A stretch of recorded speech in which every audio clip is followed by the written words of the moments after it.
see the world in a different way. You have the strength to live your life in a different way.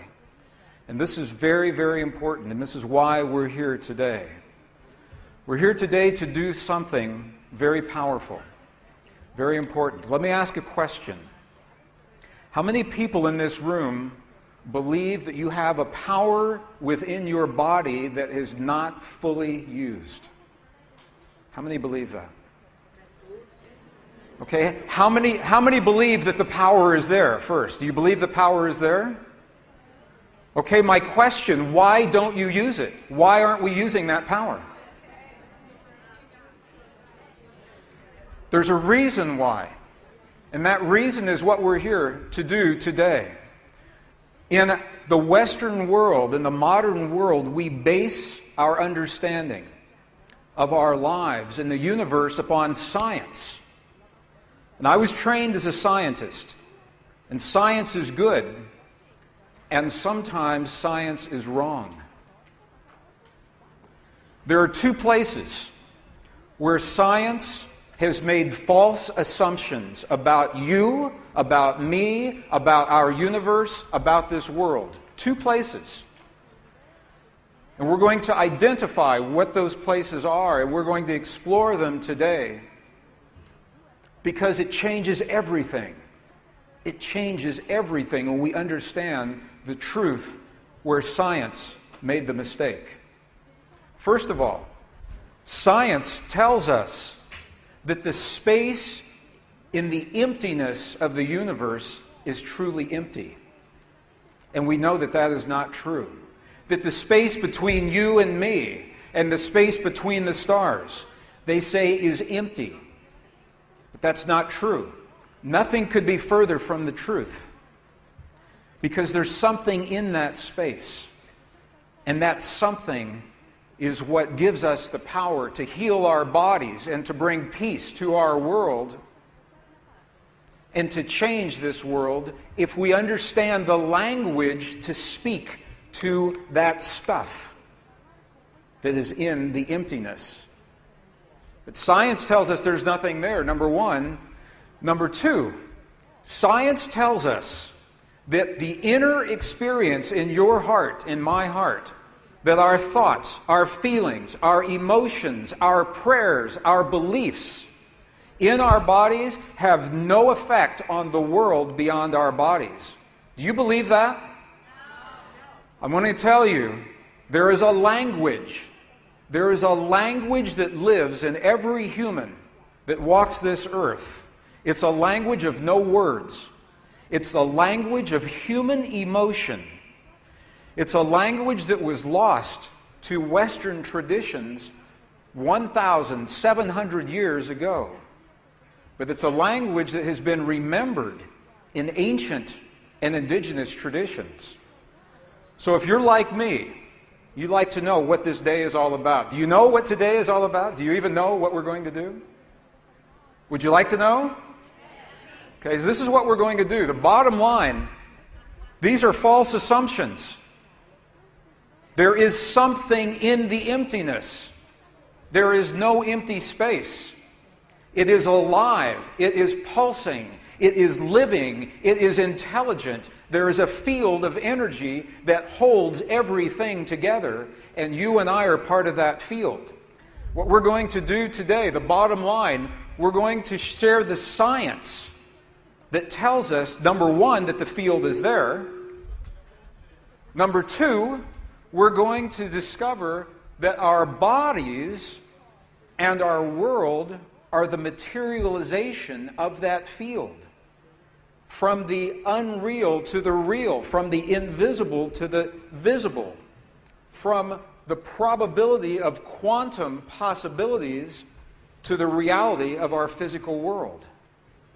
And number three, we'll find that the language of human emotion, it's a language you already know. Everyone knows this language. We're going to learn how to use this language to speak to this field, the divine matrix, in a way that is meaningful and useful in our lives. How many feel now that something really big is happening in our world today. You think something really big? Does the world feel different to you? Does it feel different? Yeah. It's bigger than Iraq, bigger than George Bush, bigger than who knows. Do you feel that? It is. In 2003, scientists published a report telling us that this is a time unlike any other time in the history of the earth or the history of humankind. What they say is this. They said there are 5 scenarios that are unfolding. 5 scenarios that are happening right now. And any one of those scenarios, if it goes to completion, could end our civilization, could end our world as we know it. If any one goes to completion, all 5 of them are happening right now. This is a time unlike any time in recorded human history. But the mystery is that no one knows how this time will end, because you and I are choosing that outcome right now. And we're doing it in ways that we're only beginning to understand through the new science that tells us that we are not victims of this world. You are not a victim of your world. You don't have to suffer and live in disease and grow old the way that we've believed that science tells us. We don't have to use war to solve our problems. And we're living a time when all of those things come together right now. And what gives you and me the power to participate is the fact, and it is a fact, that this field of energy exists and that every one of you is speaking to this field every day. The question is, do you know what you're saying to the field? Do you know what you're saying? How many in here are fans of the Sufi poet Rumi? Any Rumi fans? Rumi? Wow. Okay, Rumi. Rumi says, what strange beings we are. He says that sitting in hell, at the bottom of the dark, we are afraid of our own immortality. I think there's probably a lot of truth to what Rumi says, and it may go even deeper. It may go even deeper. What if we're not so afraid of our immortality? What if we are afraid of our power to heal the hell that we create in this world? What if we're afraid of the power within us to heal the suffering? If we had that kind of power, does it truly frighten us? Maybe on a subconscious level. Maybe that's what's happening. I'm going to share a story with you. It's a true story. It's a story of the birth of 2 baby girls, twins, and they were born prematurely, 7 weeks premature. And in the United States, there's a protocol, there's a practice. Practice is good? Okay. There is a practice. I want to thank our translators in this room right here for helping us. Thank you so much.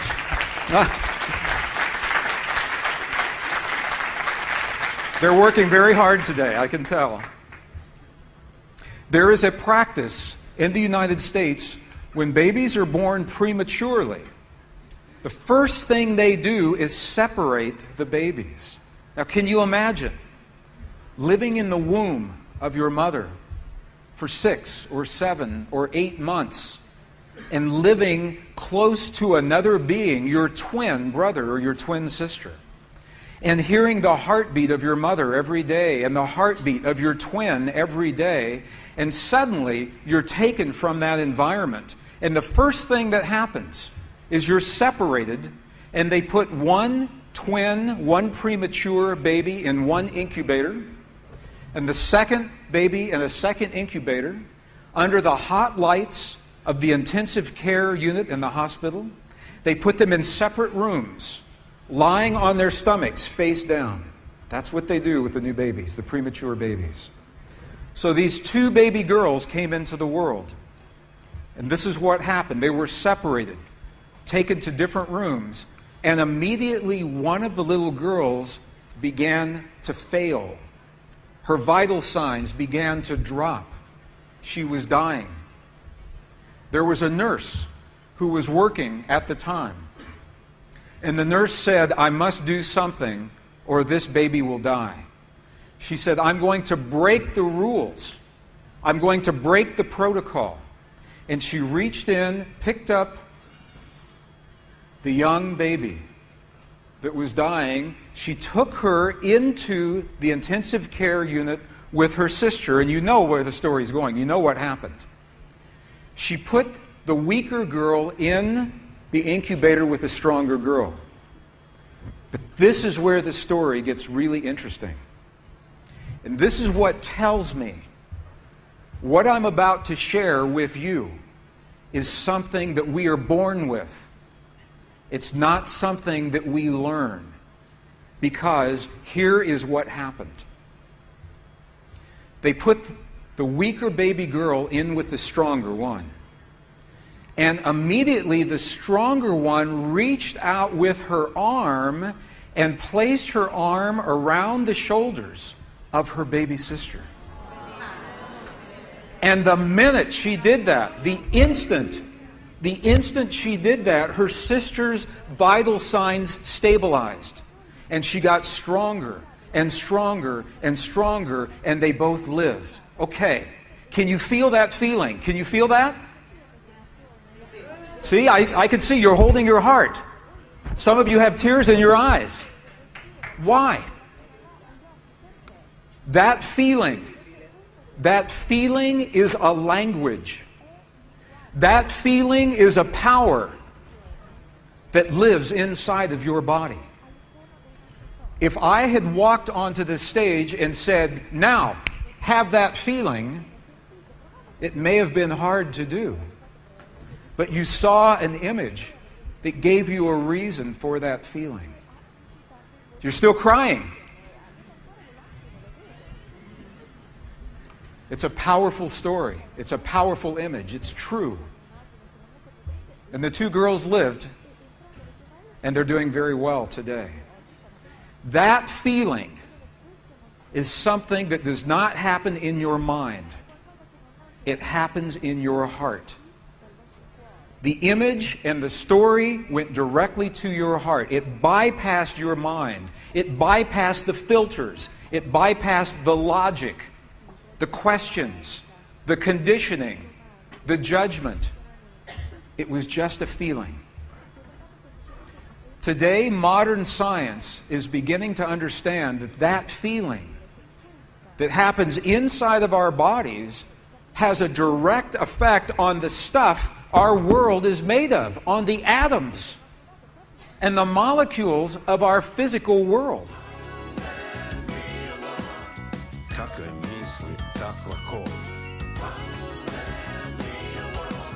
Slobodan si, nisi rob.